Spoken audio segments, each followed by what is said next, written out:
আমার ধারণা নতুন দলগুলো এই যে সমর্থকদের টার্গেট করতে হবে এই মাইন্ডসেটটাই রাখতে পারেনি।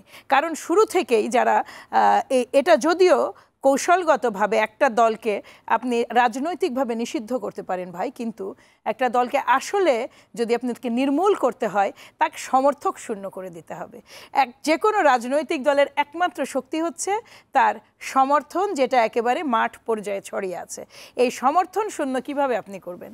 এই সমর্থন শূন্য করার প্রথম এবং প্রধান বিষয়টা হচ্ছে যেই আস্থা বা যেই নৈতিক মানে নীতি বা আদর্শের কারণে আওয়ামী লীগের যারা সমর্থক তারা আওয়ামী লীগকে সমর্থন দিয়েছেন সেটার ধরেন তারা ওই ঘেরাটোপে কিন্তু আটকে গেছেন।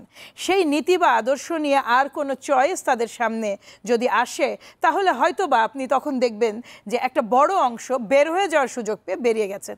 মুশকিল হচ্ছে নতুন দলগুলো যতটা মানে আমি বলবো যে যতটা অন্য বিষয় নিয়ে মানে ব্যস্ত ততটা অন্যান্য বিষয় যেমন আপনার সংবিধান সংস্কার বলেন কিংবা আপনার সেকেন্ড রিপাবলিক বলেন কিংবা প্রোক্লেমেশন অফ ডিক্লারেশন বলেন, এই ধরনের বিষয়গুলো নিয়ে তারা যতখানি ব্যস্ত ততখানি কিন্তু তারা তাদের ইশতেহার কিংবা তাদের যে আসলে ঠিক এক্স্যাক্টলি প্রতিটা দলের কিন্তু এক ধরনের ম্যানিফেস্টো থাকে।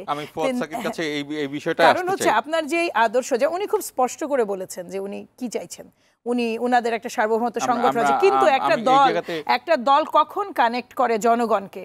সেকেন্ড রিপাবলিক দিয়ে নয়, আপনি সংবিধান সংস্কার দিয়ে কিন্তু ভোটার আপনি কানেক্ট করতে পারবেন না।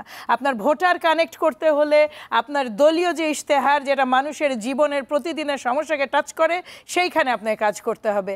আপনার সাংগঠনিক শক্তির সূত্রপাত ওই জায়গা থেকে, সাংগঠনিক শক্তির সূত্রপাত কিন্তু সরকারের অংশ হিসেবে নয়।